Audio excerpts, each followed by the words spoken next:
Hey, what's going on, everybody? This your boy James from What's Your Forte, and today I'm over here at Hendrick BMW here in Charlotte, North Carolina, and I'm here to test drive the new G82 M4. So I know y'all may have seen my other video where I just kind of did a walk around and gave my thoughts on the G80 and G82 that they had out here, but now they just got an aluminium green G82 M4, man, and it looks wonderful.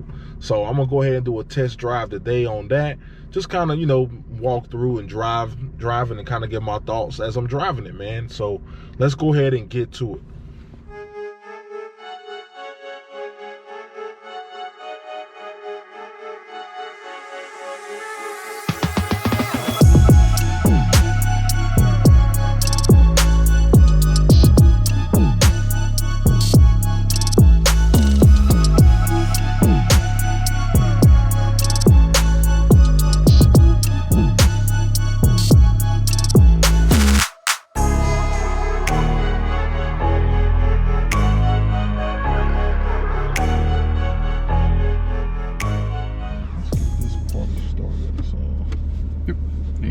And you're in drive currently? Yep.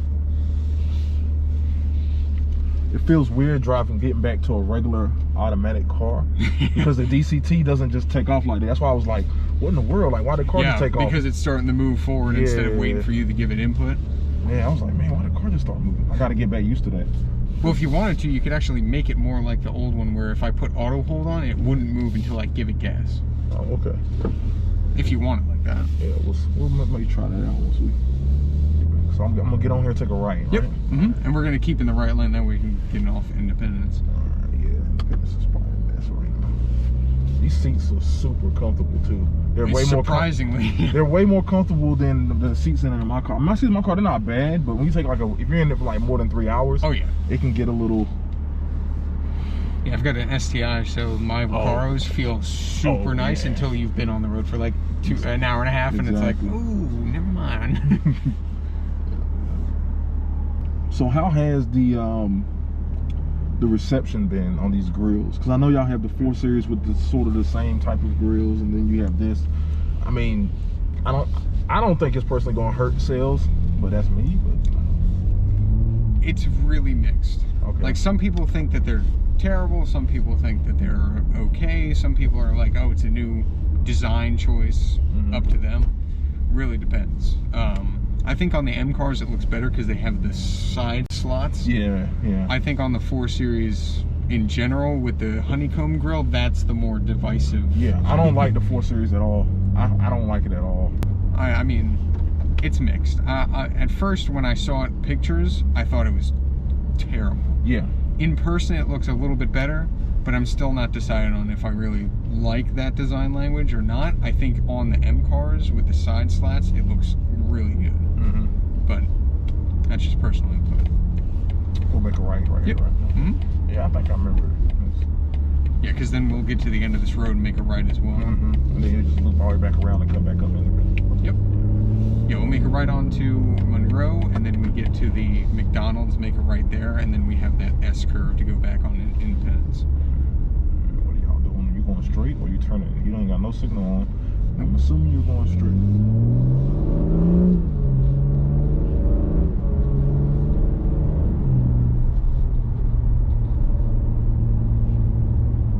Way more comfortable car. Like, I'm thinking like my car, I'd have been, I mean, granted, I think that's the biggest difference from what I've heard from people when they driven this car versus the other one, is this car is a little bit more dailier. Yes. You can daily this car a little bit easier than you can mine. Like, my car is super raw, which I love it for that, but you know, after a while, sometimes it does get a little old. If you got people in the car, and they're like, oh my God, why your car so bouncy? Oh my God, what's going on? I'm just like, it's the sports car. It's kind of what it happens, you know. Yeah, I drove a friend in my my STI yesterday who's never seen it before or anything, and yeah, she wasn't really thrilled with how stiff the suspension was or how loud the exhaust note was. Oh yeah. Well, you know, us car enthusiasts. Yeah, you don't really realize what other people think until they're in the car telling you. Like, why is your car so loud? What is it? Especially if you got drone and you're on the highway or something like that. Yeah, thankfully I've majorly tuned that out. But the thing sounds good. I think this exhaust note sounds a little bit better than last. The other one, if you did a cold start, it sounds like a weed whacker. I mean, it's pretty bad. I mean, that was. But once you warm it up, raspy. Once you warmed it up, it was okay. But like when it first started out, it was kind of bad. Let the engine warmed up a little bit, and then I can go M1.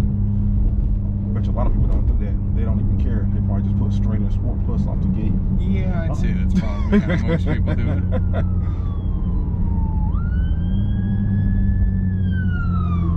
Yeah, this is like the first Alaman green I've seen with like a regular interior. Yeah. Most of them I've seen them with the orange, or with they had that orange or carbon buckets. Yeah, the orange when we got in on St. Patrick's Day, just having a chance. That's nice. It was a client's car, customer's car they ordered. I do like that orange interior though. I don't know if I'd do it on the green exterior. I think a black over that orange would look really nice. Yeah. Handling the bumps pretty well. Yeah, a lot of the complaints from that older M4 was the suspension, even in standard or comfort, was super stiff. It was. And then when you put it in Sport Plus, it was like it had no give at all. Yeah, Sport Plus is like track only. Literally only track. If the road is not paved for you to be in Sport Plus, do not be in Sport Plus. Which I'm glad they built the car so raw like that. Yeah. You know, because people track the M4s and M3s, the previous ones, all the time, and straight through. Yeah, but if you put that on the CS, I'd understand, because that's literally built for the track. But I mean, under the normal cars, I feel like maybe you should have had a little bit more comfortability out of it. I think that's one of the reasons why they went back with this F8. Oh, it's a little bit easier to live with, because my car, it can be a little. I remember I had my buddies try to drive it. I said, "Look, the transmission a little funny." I know how to drive. I said, "Okay." Try to take off at first. Just going like, man, you about to tear my transmission up. Well, you know that this is actually within 9/10 of a second as fast as the DCT. Yeah, I've heard that.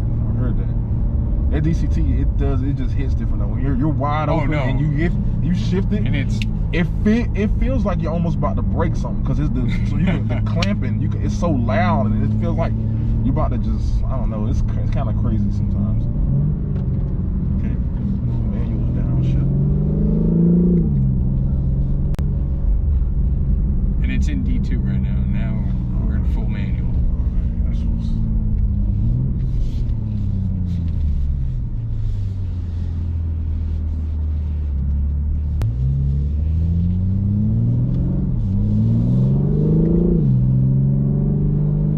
And right, we'll be right back on Independence.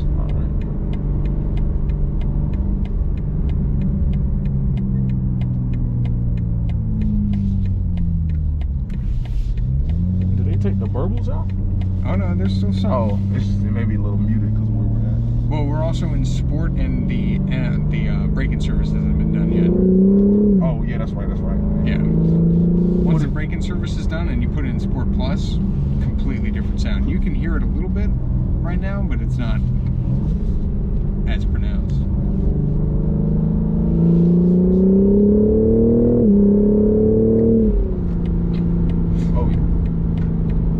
I was looking, I was like, where's 70? Yeah, where's 70 at? I was like, where's 70 at? And I wasn't even all the way in it either. Because I already knew that it would hit pretty quick. Oh, yeah. It's pretty fast. Yeah. Even in the manual, it's really easy to get going. We had that one white M3 manual that we had. Yeah. I was able to drive that one around. Probably fast enough. I know there's guys with the X3M that has the same engine. Yep. They're doing a downpiping tune and getting in like 650 wheels. Freaking insane. Yep. Yeah, I'm surprised at how well those X3 and X4Ms handle. They're just M3 SUVs, which is what they were meant to be, but I didn't think they would be as good as they are. Yeah. How do you change this? The drop, like M mode? Oh, you go to M mode. Yep. But in there, and then my shifter's in the center, speed limit underneath, and then my rev counter on either side. Okay. Yeah. Cool. Yeah, this is a way more defined ride. Way more like they just took a step up, but I feel like you still can have fun with it. Oh yeah. So I think that's probably what they needed to do, really, because especially looking at the competition, they're more so built that way. Like the German, like the Mercedes. I've driven a couple of the Mercedes and stuff, and they're heavier cars and they're super comfortable, but they may not be as fun. Right. I think Mercedes is trying to stray a little bit more towards the luxury side. And obviously I'm from BMW, so take this with a grain of salt, but I still think that BMW is more trying to lean towards the sports side while adding that comfort. Yeah. So like the way how I do the math on all of them, like I said, BMW Sport, Mercedes-Benz luxury, Audi is like the perfect mix, like a mix. Yeah. Sport and luxury. I was really reaching for a handbrake. And there's all, well, you have it. Well, it's just electronic. Yeah. And you actually have a park gear now. Oh, okay, yeah. I'm not. But, I gotta get but you used don't to have to remember that, because just like on your car, if you turn it off while it's in gear, it'll put itself in park. Okay. Cool. So they're forgiving in that way. Yeah. Because I was like, I felt like, no, they don't have that. They don't have that. It's gonna be a little bit of a change. Now, going through that. Remember we were mentioning before auto hold. Because you're used to the GCT doesn't engage its gear until you start giving it gas. Yeah. Auto hold does the same exact thing. When I come to a stop, it holds the brake down for me, so it won't roll. Okay. Once I start to give it gas, it'll continue rolling from there. Cool. Okay. So if you want it to feel like the DCT, I can put auto hold on whenever I want, turn it off whenever I want. Okay. Yeah, that's cool. All right, everyone. So the reason why I'm recording this video not at the dealership is because I thought I already recorded it and the footage was gone. It actually didn't save. I don't know what's going on. So anyway, so to recap my driving experience of the G82 M4 comp. So I loved it. The seats were super comfortable, as y'all saw me mention in the video. Also, everything about the car was just way more comfortable than my current car. I think that's one of BMW's goals in this car, is make it just a little bit more comfortable, a little bit more accessible for most people to drive on a daily basis, and it's not necessarily a hassle. They want to make this, I want to say, the ultimate daily driving machine, is what I would like to call it. So because it's a car that you could drive every day and not have to worry about nothing. It can absorb the bumps, you still can handle, you still got the power, you still got everything you had in the other car besides the DCT engagement. But the ZF8 is a great transmission, as we all know. So at the end of the day, man, I really enjoyed the drive. Special shout out to Hendrick for letting me do the test drive and letting me video it and everything. So I mean, all in all, man, I really think it is a good car, man. So, but you know, is it worth that price tag they got on it? That's a whole nother discussion. But I think most people that are driving the cars, if they can get over, they like 95% of it, and then they get to the front, see the grills, and like, I don't really like the grills. But the other, they don't like that 5%. But the other 95% of the car, everyone that seems to have driven it really loves it. So I think BMW did a very good job, and it's a very good upgrade for anyone that wants to upgrade. So at the end of the day, that's it. You know, that's my impressions.